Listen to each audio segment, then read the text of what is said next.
Yasha, who's going to tell us about rigid and flexible facets of mathematics. Thank you, Danny. So this is really great to have this workshop on H principle, and I was kind of lucky to be kind of like pretty early in the subject, so I try to give you in this talk a little bit impressionistic view of what it is about, and kind of like you will have a detailed explanation of involved mathematics later on. So the word H principle, I think, first appeared in our paper with Gromov in 1971, but then we call it not H principle, but WHE principle. And so it was like H, kind of the word H stands for homotopy, and WHE was what we were contracting weak homotopy equivalence principle. But then in Gromov PDR book in 85, he just dropped WE and later H principle. But this is just word, but of course, kind of like corresponding mathematics emerged much early, and like the main events happened in 1950s in the work of Smale in immersion theory and work of Nash on C1 isometric embeddings. But even before that was, of course, something what we now recognize as H principle was like Whitney work about immersion of circle into plane and some other work, and also René Thom had some related work on the subject. So the way how kind of I view H principle and kind of like I think many other. Also, I know Gromov as well. I just talked to him about this recently, and kind of like evolved greatly, kind of since that time. So, like the original point of view, what is the kind of H principle about? What was the following? So there is in mathematics there are many problems kind of described by differential equation, a partial differential equation, and partial differential inequalities. And we are kind of course, a lot of subject with differential equation present, but I'm specifically referring today to geometry problem type. So for instance, in geometry or in topology, when we're talking about the problem of, say, of immersions, then we have an n-dimensional manifold, and we want to find an immersion of this manifold on R cubed, suppose Q is greater than n, and we want to find immersion. That means that it's a map of maximal rank n. And then this is a of course. So what does it mean that it's immersion? That means that you have a f there is a Q function f1 of Q, and you need that this like if you take a Jacobi matrix of this FQ, then it has a rank n everywhere, which means that if you take a differential df1 dfq of this function, that will be Q differential form, and you can think about them as a section of the cotangent bundle. Right? So it's just one form section of cotangent bundle, and this condition just means that this Q section generates cotangent bundle at every point. But then you can, and this is of course, it's a differential inequality. It's an inequality in kind of stupid sense of this world. It's non-equality, right? It's a you need some kind of like Jacobian some determinant non-zero, not that say greater zero, less than zero, but in this case just non-zero. But anyway, it's an inequality, and you can just drop this kind of somehow think about. So this is a problem of like solving some differential inequality, but you can replace it by just pure topological problem, you said, okay, so just replace it. Suppose this is not differential function, but this is just some one form. So you ask, is there a Q forms which generate cotangent bundle at every point? Of course, this is just equivalent to say that that dual way to say that there is a homomorphism of tangent bundle to RQ, which is injective on every fiber. So that like you can think this way. So okay, so we just drop this condition, and of course, in order for us to find immersion, it's necessary to solve this problem. So this is and let's call such solution formal solution. This is a formal solution, and now we're asking, given formal solution, can we have a genuine solution, and we want maybe have some additional property? Can this formal solution in the class of formal solution be deformed to genuine solution or something else? So we know that, of course, this is not always possible, right? For instance, you have a say you want to, for instance, take a two-dimensional torus, and you want to find immersion of two-dimensional torus to R2, right? So okay, so then you can, of course, obviously can find two forms on the torus that generate cotangent bundle or just injective homomorphism, but that's very difficult to find immersion of T2 to R2, because like if you take this immersion, then it must have a, like if you take any coordinate function, this coordinate function would have a, say, maximum and minimum, and therefore you'd have some critical value of this map.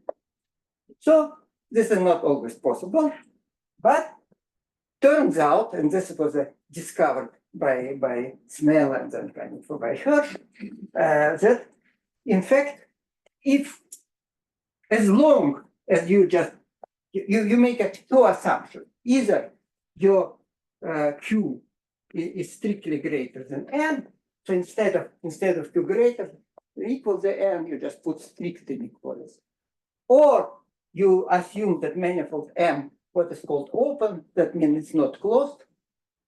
Then in this case, like or have a boundary, maybe compact is boundary or non-compact, then the answer is positive. So any formal solution can be deformed to genuine solution. And this is a kind of like, this is a like example of this, of the what we call H principle of this one. So, or in the case of Nash, theorem of isometric, it's kind of even more striking. So now you want to find map, and you want to use your manifold M kind of for, say, originally was endowed for some Riemannian metric, and you want to find what is called isometric embedding. So that means that like this map preserves the length of every vector, kind of like scale, and therefore you have a like induced, you have a Euclidean matrix there, and the pullback matrix is equal to this. So this is now this is not an equality, this is a system of PDE, and this is kind of really enormously overdetermined system of PDE, because you have our form is a form of is a symmetric form, and symmetric tensor has a n times n plus 1 over 2 component, and hence this is a system of Q system of n times n plus 1 over 2 equation with respect to Q unknown function. So unless Q is of this order, then you don't expect any solution. So that should not be kind of any solution. Of course, always one, because it's fantastically determined system of PD. And indeed, like in Riemannian geometry, we know that there is there are abstraction for this, right? For instance, like if you trying to say, to have a, say, to have a torus, like two-dimensional torus, and isometrically embed to three-dimensional space. So then there is this notion of curvature. There cannot, if you there is a Gaussian curvature, which is an intrinsic notion, which is zero for the flat metric on the torus. And but then if it sits in R3, then this Gaussian curvature also can be defined as a product of principal curvature, and so therefore you must have a always point with some positive curvature, which is not possible. And therefore, this is not possible. But then Nash said, no, this is possible. And like there are some people present in this audience kind of produce picture how this is possible.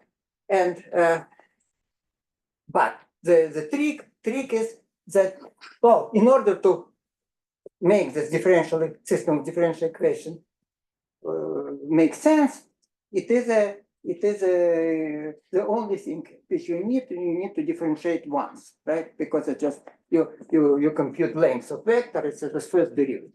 And to compute curvature, you need two derivatives. And so, and if you just don't want to insist that this map is a twice differentiable, then you are kind of like still don't have this abstraction. And then the abstraction turns out to be the only abstraction which we get, again, formal. It's just, and the formal abstraction exists, remains in the existence of this form of just topological immersion, which kind of the same as here.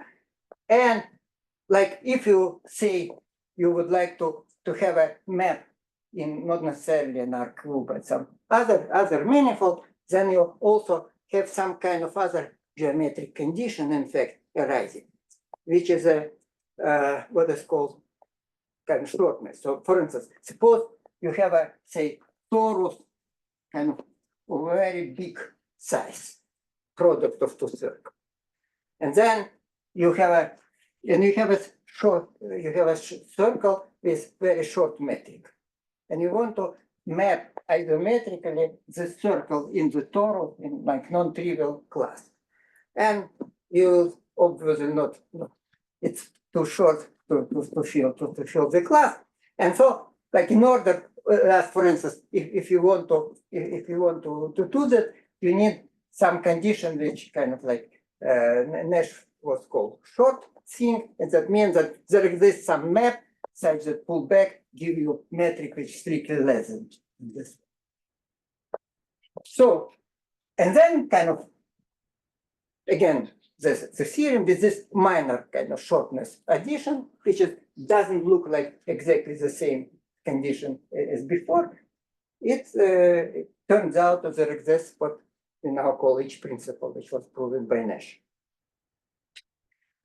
So this is kind of already showed that, so again, this original point of view was that what is H principle?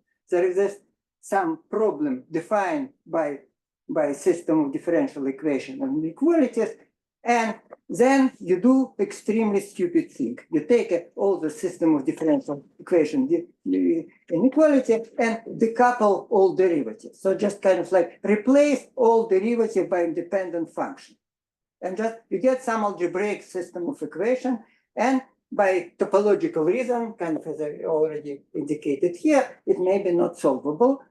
And so there is some formal condition, but suppose there exists formal solution, which means that again you just have this many function, and you forget that one should be derivative with the others, and which satisfies the system of equation, and then you're asking, is it possible to deform them to the genuine solution? And you can ask the same question parametrically. For instance, you have a two map already genuine, satisfying, and then we can formally connect them.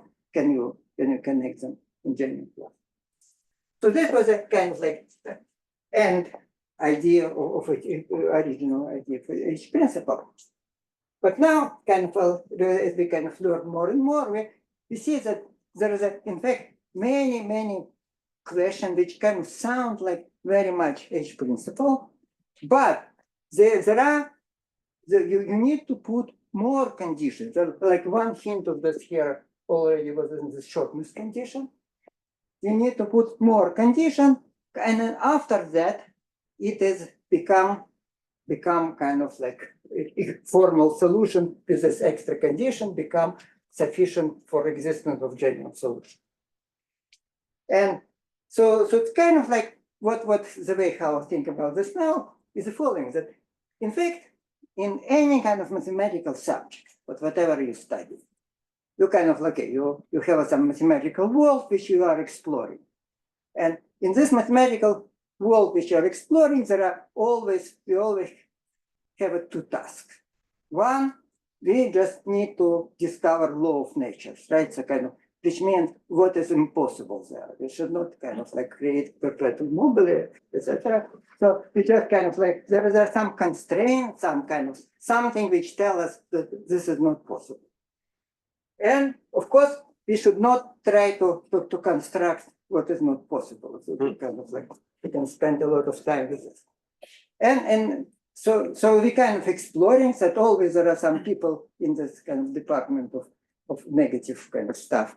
They kind of create all this more and more laws and kind of like what we should not do. But then there are some very kind of people who are really kind of still wants to do something which maybe is not yet prohibited, and they try to make some kind of construction. So they say, okay, so this is what we want to do this, and this is the set of all constraints which we get. And this is the whole set of constraints. So let's be kind of brave and say there's nothing else exists. And just let's prove that this is just a whole set of rules, and then beyond this, everything is possible. And then we said this, we have a kind of, this is we proved H principle in this situation. So what, for instance, like I give you kind of more precise mathematical example of this. This kind of happened a long time ago, and it happened in the theory of foliations.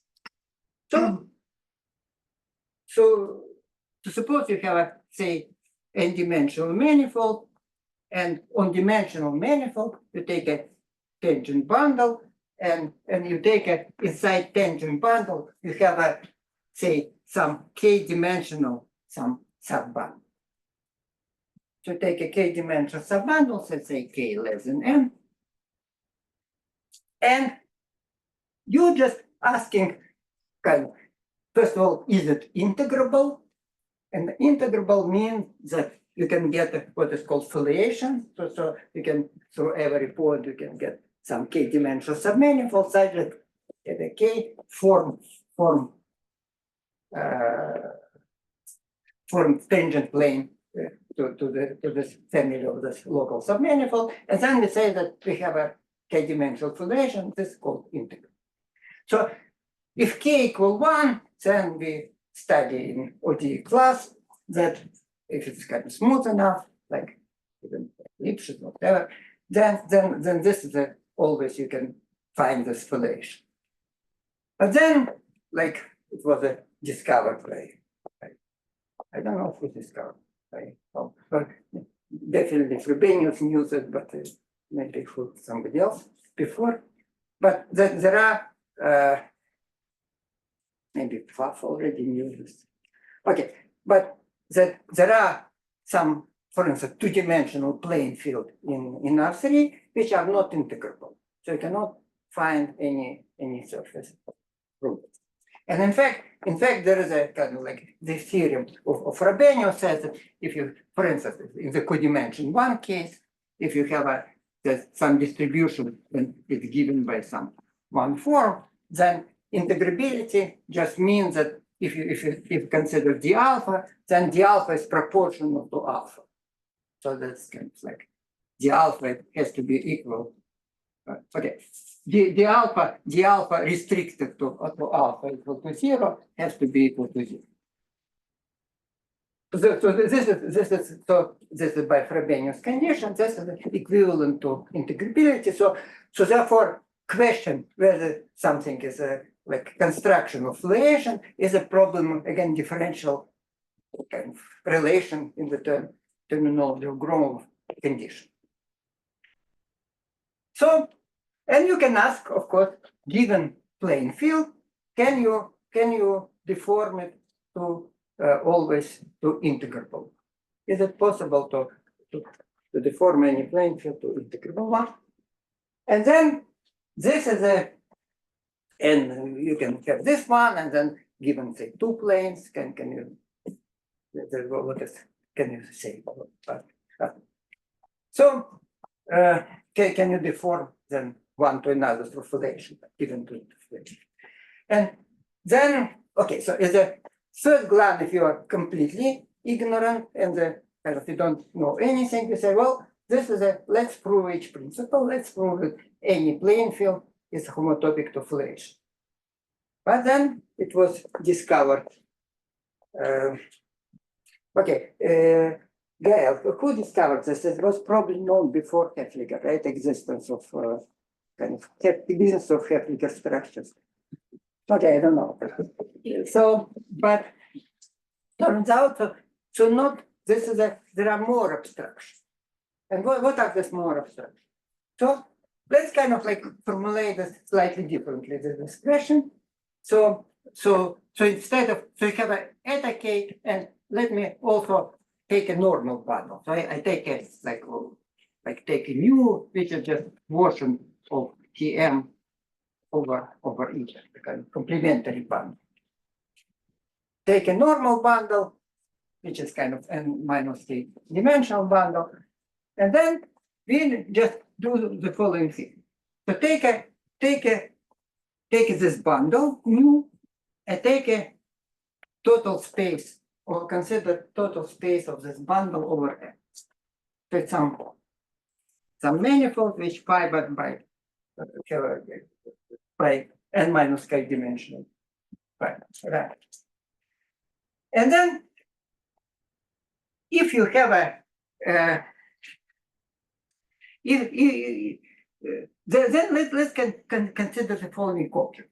Suppose you have I will consider germs of fluctuations, germs of codimension n minus k fluctuation near zero section, which are transverse to fibers. So if this fluctuation transfers to zero section, then it gives me fluctuation on the zero section. But if it's not, for instance, like could be the whole M, could be one of the leaf, like in some kind of extreme case, then it's not the case. And such thing is called Heffliger structure. So that's like germ of fluctuation in this bundle, which is this property. So it's kind of integrable connection. It's a kind of like zero curvature connection with like deep connection on this side. So it will have this. And this Heffliger structure have the following wonderful property. So notice that if you have one manifold, so suppose you have a manifold, some manifold, and you have this fluctuation, where I call it there. And you have another manifold of some maybe different dimension, and it's mapped to this one. So you map to it. And I'm asking, is this map induced on any fluctuation? So of course, if this map transfers to leaves of this fluctuation, then I get induced fluctuation there. But if not, then I cannot pull back fluctuation. I can pull back fluctuation only by a map by transverse fluctuation.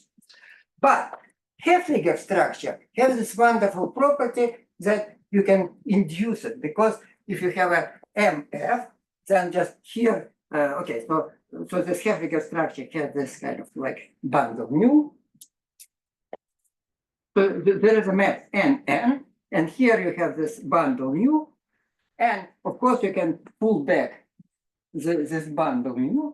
And now you're on the total space of this bundle, you have of course, fiber-wise isomorphism of this induced bundle to this one. And so the map now, because it's sent fiber to fiber, then of course it's transverse to foliation, which is transverse to this fiber by definition. And therefore, you can pull back this foliation. And therefore, Haveliger structures, they have the problem. And then there is some kind of general algebraic topological nonsense, which says that if you have some structure with this property which you come back, then there is some kind of universal object for the structure. And so, which means that you can get kind of like, if you take a n, your manifold n, and it has a bundle, and this bundle can be thought as a map to this Grassmannian of n minus k plane. And on this Grassmannian, there exists some kind of universal Haveliger structure such that condition that on my bundle you can find Haveliger structure just mean that the Haveliger structure just correspond to lift to this whatever Haveliger structure H universal Haveliger structure. You can always induce it from there. So it's hard but pure algebra topological question. So it's kind of from different departments. So again, this is like as we always try to act. So we have a sort of like say differential topology for geometer, and if it's problem reduced to algebra, then that's not our business. It's something else. So anyway, so there is this there is this notion of Haveliger structure, and it's necessary for kind of like for existence of foliation, it's necessary to have Haveliger structure. So Haveliger structure is a kind of can be thought as a foliation with singularity, because kind of like when you have a mapping, if you take a pullback, and this pullback is a kind of given by transverse map, you get all this foliation, otherwise the foliation with some singular point. And so the correct question about Haveliger structure, H principle, is not about whether distribution can be deformed to foliation, but now you want to also distribution, and somehow you need to couple this with the condition of Haveliger structure. And now it sounds the following way, this problem, H principle problem. So you need both conditions. So it means you have some bundle mu, and now suppose you have a Haveliger structure here. You start this Haveliger structure there. And now you also need to have if it's honest foliation, that this bundle is in fact have to be normal bundle to our foliation. So therefore, must be some homomorphism, injective homomorphism of normal bundle to tangent bundle. So you need to have a homomorphism of normal bundle, tangent bundle, and a Haveliger structure. And then after that, you can ask, can you deform the thing to genuine foliation? Because genuine foliation give us both. Because it's a transverse it's a Haveliger structure transverse and has automatically this normal one. And turns out this indeed this after that it's H principle. So we added this condition which is highly non-trivial and not clear from the beginning, but we had to add this condition, and after that we have H principle, and that was proven by Thurston. Okay, so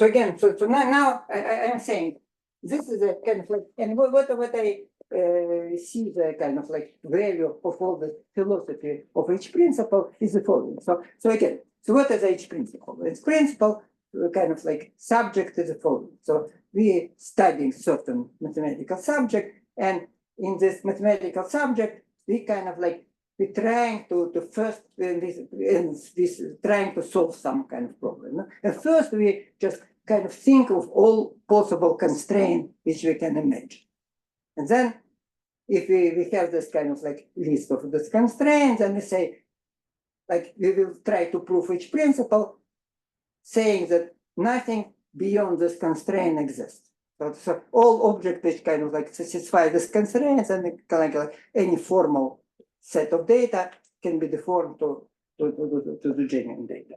And it is of course kind of some kind of art. It's not really, there is no rule where when we can should stop and start to search for this construction rather than to search for new invariants and new constraints. But it's okay that, for instance, there are that's a kind of beauty of this kind of subject, that we need to, for instance, we still like one of the famous questions still open and still in the audience people trying to solve it. It's just like, suppose you have a 2-dimensional manifold and we want to make this 3-dimensional manifold symplectic, to construct of this manifold closed non-degenerative form. And of course, we know that there is a formal abstraction, which means, okay, you want to construct form which is not necessarily closed, which is, will be like naive H principle. But then there is a slightly less naive, because we also know that closed to form, if say manifold, and Gromov proved that if manifold is open, then there's only condition, and indeed you can find symplectic stuff. But then for closed manifold, we know that, of course, this closed form defines cohomology class, and like top degree of this cohomology class is fundamental class of the manifold, and therefore we need to add this condition. So this already is something beyond H principle, but I mean in this modified form of H principle, we have this condition asking is this form. And it's still unknown in all manifold beyond dimension 4. Dimension 4, we know there is an abstraction for this. This is just, we need to think more about constraint before we can prove any H principle for symplectic manifold to dimension 4, even in not unclear what it is, but like naive hope that in high dimension nothing more exists, and okay, and that depends maybe. And then, of course, if it's wrong, it could be wrong.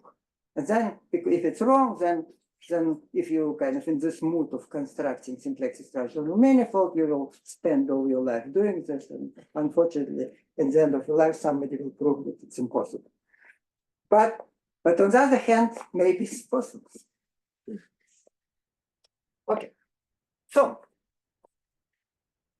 now what was a kind of like power of all this H principle subject at the beginning is I think that was a really discovery of Gromov, that under like both construction in the case of Smale curves for immersion, and in the case of Nash for symmetric embedding, there is an extremely simple basic kind of idea, like very simple basic construction, and like everything just follow from this. And so therefore the kind of idea of Gromov was, so in particular in kind of like I can tell you what is in the case. So I think Danny went for an eraser. Okay. Do you have one? Or you have But I still have many good words. Oh yeah, sure. Do you have an eraser? I have, yeah. But okay, but I don't need to.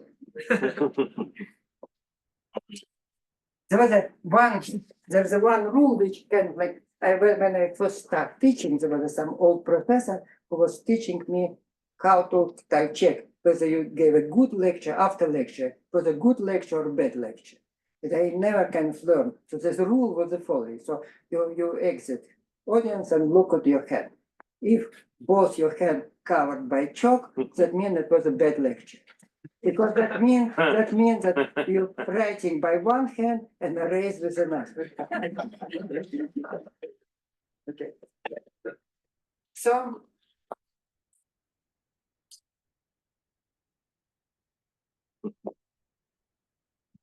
anyway, so what's kind of this the like picture it Gromov showed me kind of like.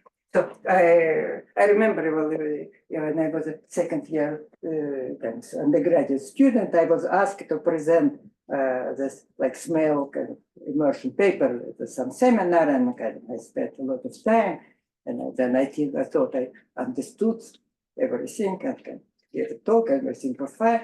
But then I kind of like later I met Gromov and he explained me kind of what was actually the proof, and then I understood that I didn't understand anything.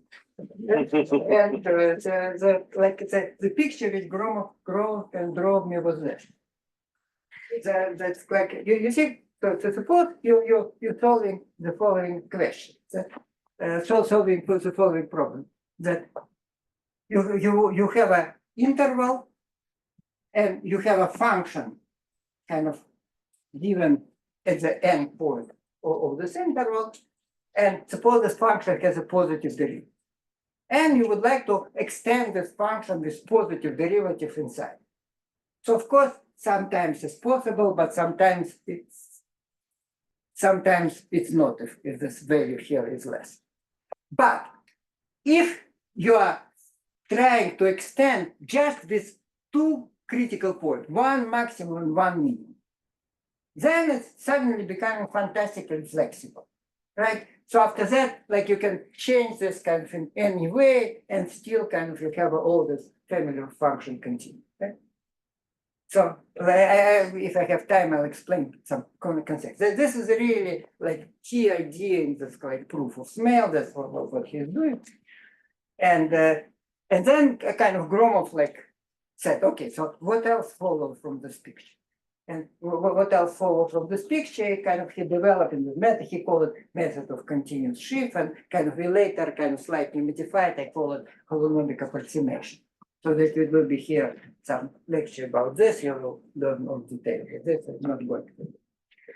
So and then kind of like in the case of Nash, kind of the key idea again, which I think it is there, but what Gromov extracted from Nash was this kind of idea. What is the kind of Riemann integral of vector valued function?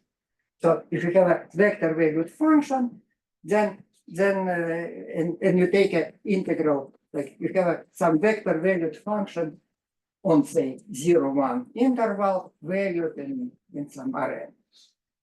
And you want to compute what is the integral of f of t dt, right? Of course, it's just kind of center of mass of the whole thing. So you have some trajectory, and you think about f of t as a kind of distribution of mass, and this is the center of mass. And in particular, that always lies this integral will always belong to convex hull of such thing, right? Because of that. So, and this is really kind of a key idea in this book. Anyway, so there are this kind of like general methods, which kind of Gromov called convex integration, and again will be a lecture here about this, which kind of come out of this.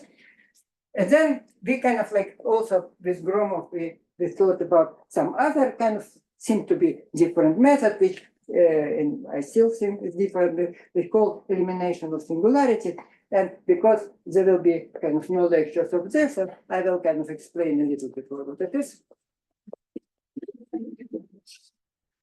So I will kind of give you a sketch of proof of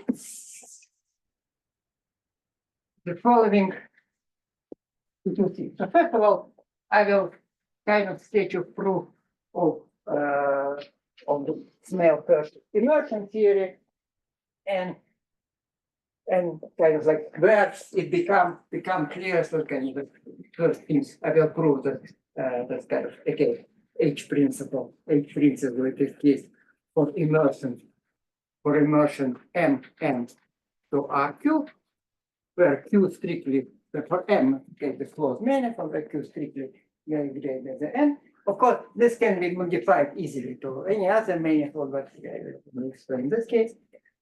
And then I will explain kind of with almost identical proof. This kind of like the other kind of H principle type result, and this is the theorem of Hefliger. we call kind of embedding, Hefflinger's embedding in the what is called metastable range.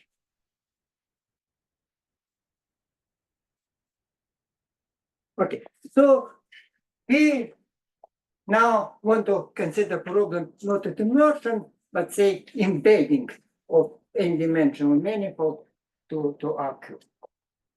And so that means that like here immersion is a local embedding, but here it's a global embedding, so different points are met. And of course, it also has to be immersion, so you have to have the same conditions there.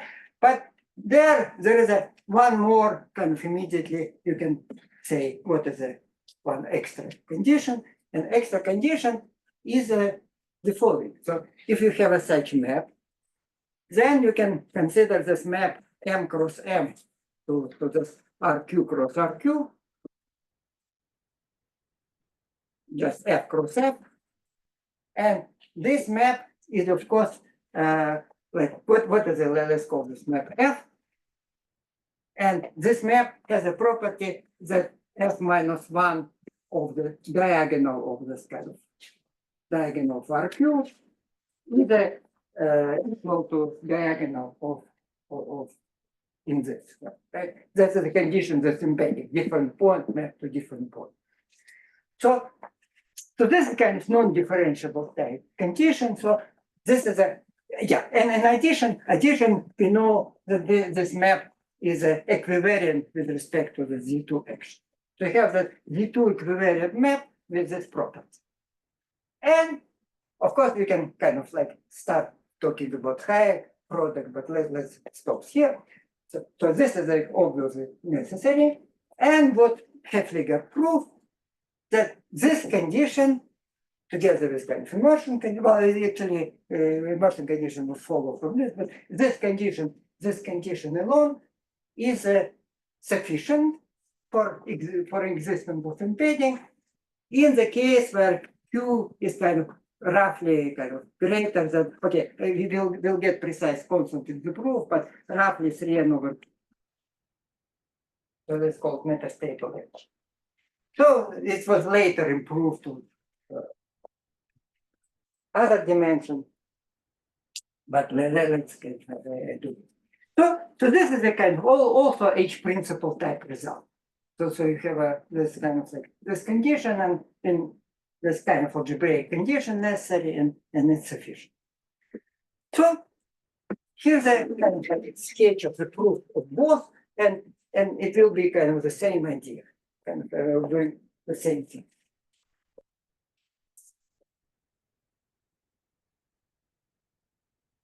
Let's start with immersion problem. So again, how I formulated immersion problem, that you want to construct Q exact form, right? You're going to construct Q exact form, but you started with a Q arbitrary form, so that you have a Q arbitrary form, kind of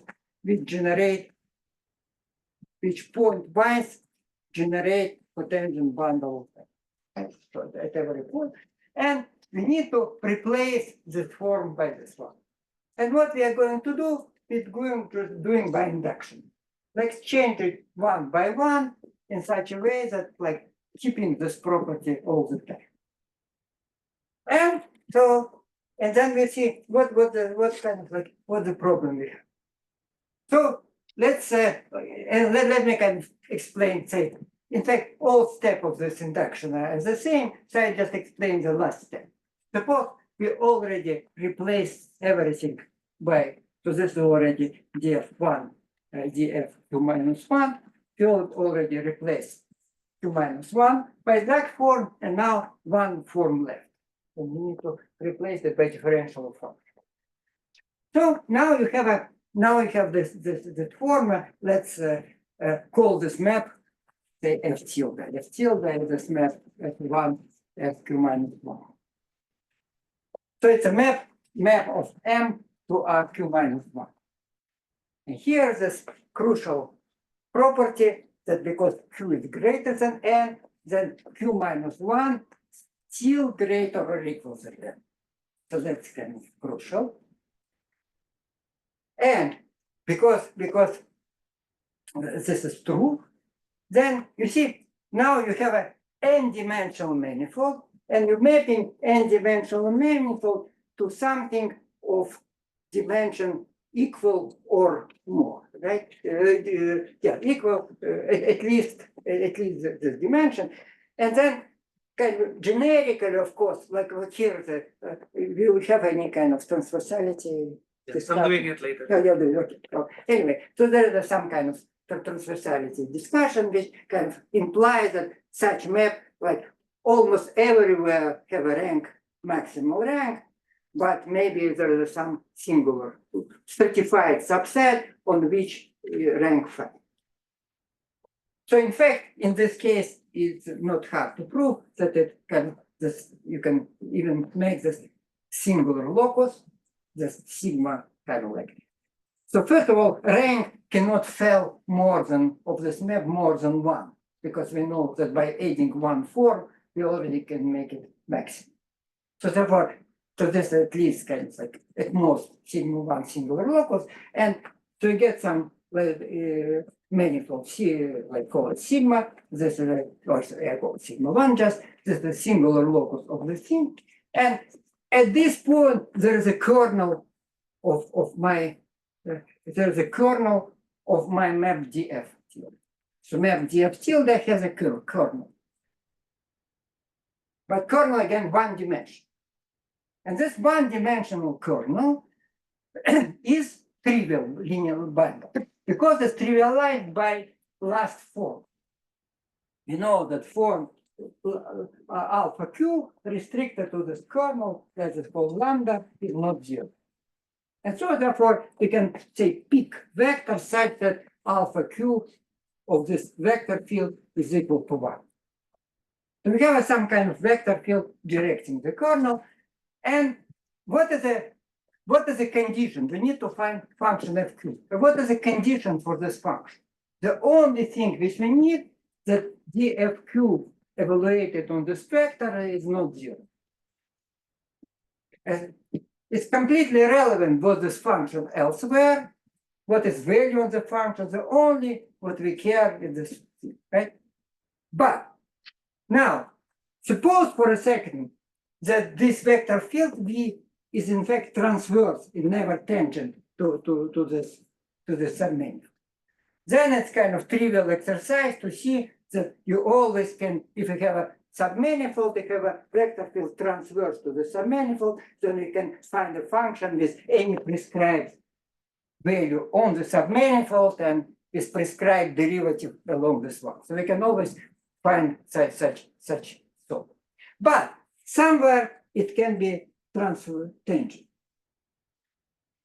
And but where it's tangent, where it's tangent, then again there is some submanifold of some higher codimension in this one. So elsewhere it's transverse, but along the submanifold tangent.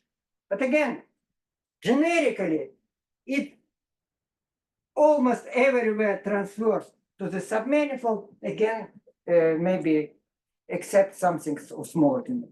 So if it's transverse to the submanifold, then I first solve this problem near the submanifold, and then it's kind of like easy to see you can continuously extend it out.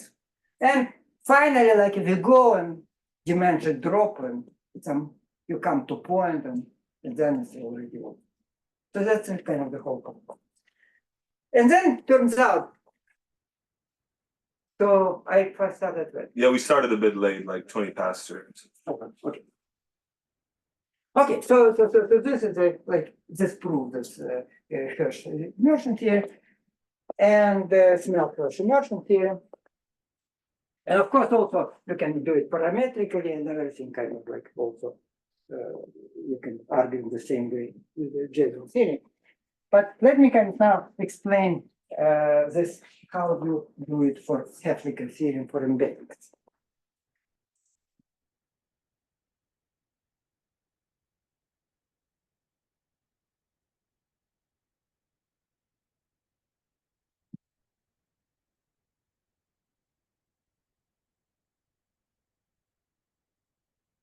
Okay, so now you have a M cross. Okay, so what is actually H principle?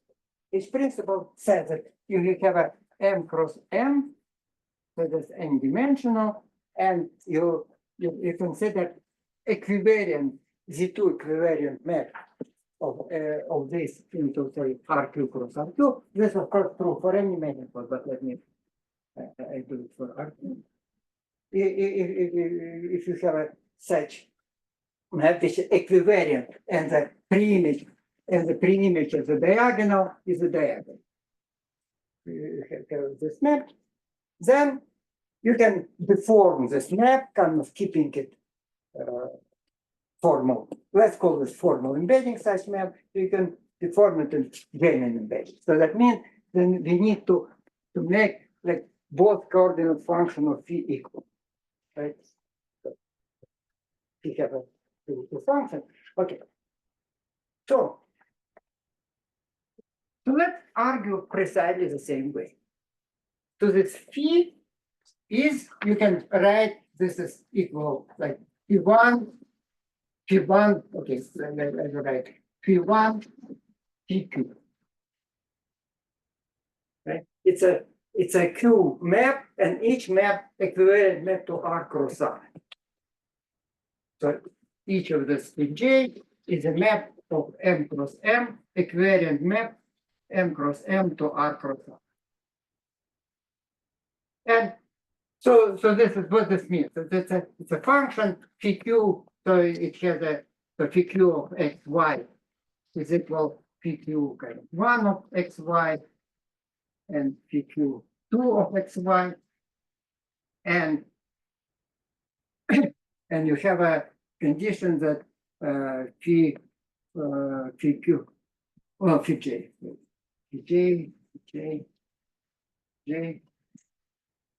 and P1j of xy is equal to P2j of yx.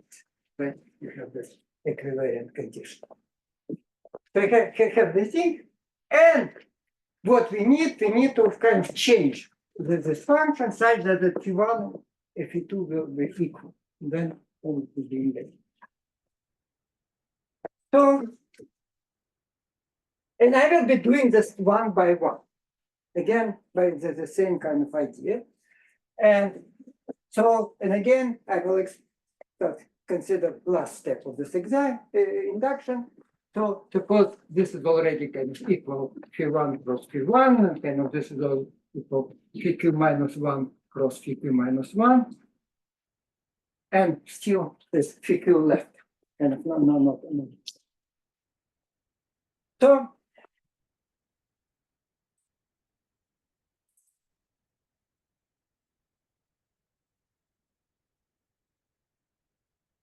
we do exactly the same thing. So let's call this, or maybe I write not the P1, but like F1. 1, F2 minus 1, F2 minus 1. And now let's call by say by F tilde. Let's consider this map F1, F2 minus 1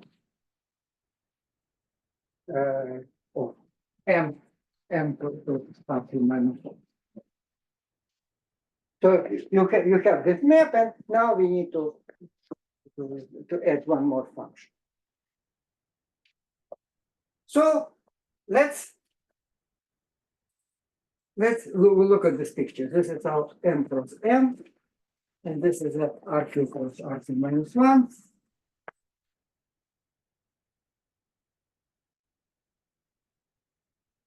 So let's take a pre-image of the diagonal. So this is my map F cross F tilde cross F tilde.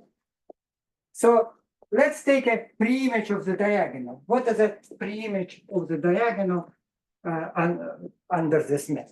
So F cross F minus 1 of the diagonal.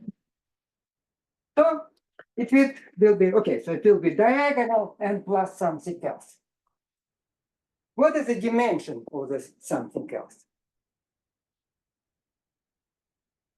Okay, so this so that it should be again by transversality. It should this is submanifold should have the same codimension as this diagonal. So this diagonal has a codimension q minus 1. So therefore, and this is a manifold of dimension n to n. And so therefore, codimension, so it should be 2n minus q plus 1. So this is the singular locus of the submanifold of codimension of dimension 2n minus q plus 1. Right? Just by transversality. So now let's consider projection of this manifold to the first coordinate. So let's say phi will be projection to the first coordinate. So this, I want this projection to be embedding. And I know that like generically, if you map 2n minus q, so I'm mapping 2n minus q plus 1 dimensional manifold into something of dimension n. And what is the condition when you're mapping manifold in something of high dimension? What is the condition that this map generically embedded? The condition that dimension of this one is at least 2 times this plus 1. Right? So we need that n, so if n is greater than 2 times 2n minus q plus 1 plus 1, then this map is generically embedded. Greater or equal. Greater or equal.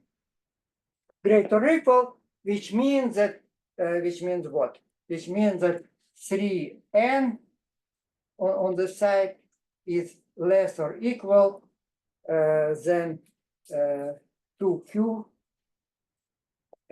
less than equal than 2q plus 3 minus 3, something like this. Okay, so it's greater than n, greater or equal. So that n greater, n less or, okay, I will write q, okay, 2q minus 3 greater or equal to 3n. So that means that q is greater equal than 3n over 2 minus 3 over 2. Okay, so plus 3 over. Okay, so anyway, you get this one, and this is a precisely Heffliger condition. This is a condition of the metastable range. You have this one, and so and suppose this condition is satisfied, then this map is embedded. And I need on this. So and remember, I have my function. I have my function p.